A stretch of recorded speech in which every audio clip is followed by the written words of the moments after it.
Lots of things can happen in an economy where workers are dependent on employment for their income.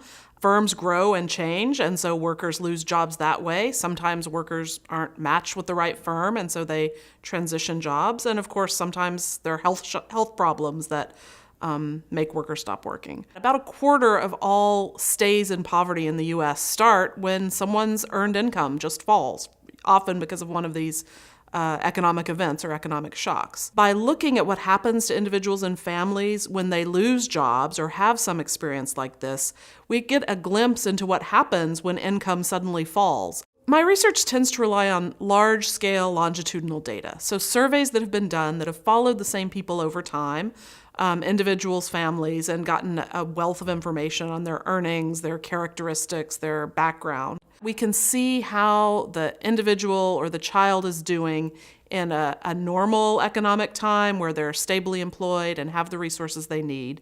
And then as we follow people, some people will experience these shocks, will lose a job, and so then we can look after and see how things have changed. It's not surprising that job loss reduces individuals' income.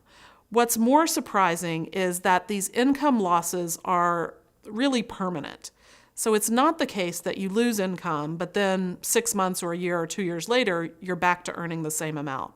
These income losses tend to persist. Workers go back to work, but on average, it's at a much lower level of earnings. The effects of job loss, which we used to characterize just as a loss in income, really extend much further. We know they have effects on workers' future health, the family structure of the workers, children of these families, and on the entire communities that are affected.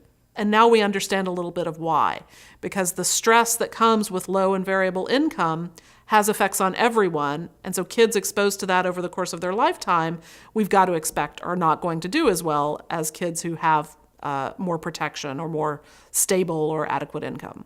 So if you look at entire communities or school districts where a lot of workers have lost jobs, you can see a dip in sort of standard measures of standardized test scores or school achievement measures because so many kids have been affected by these economic shocks in their families. Children exposed to this environment are likely to not do well as adults. You see that they earn less than comparable kids whose parents didn't have this experience.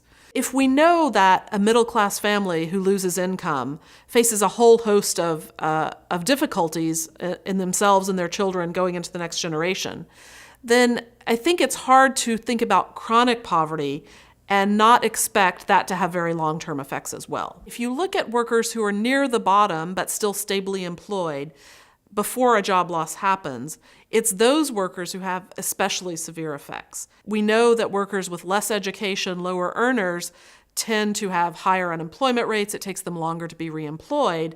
And this research on effects of job loss also suggests that the effects are even greater if you start out not very far from the bottom. We've known for a long time that poverty in one generation leads to poverty in the next, and we think about this as an unfortunate correlation. But what this research really tells us is that it's more than a correlation. The experience of being chronically poor may have these long-term effects on kids, which actually leads to these worse effects in the next generation. A family or individuals in chronic poverty often face lots of issues. Problems with human capital, underlying problems in health, the opportunities that are available for them. Longer-term interventions. So, for example, investing early in kids so that they are better able to learn in school throughout their years, or investing in the human capital and education of adults so they have better prospects in the labor market.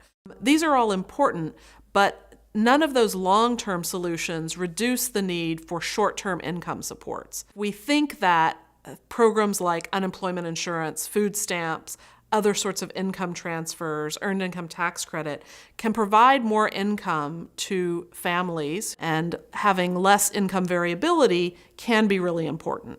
The benefits are not simply that they help the families in that moment, but that they might reduce some of these long-term effects and effects that go beyond the individuals to their children or into the next generation.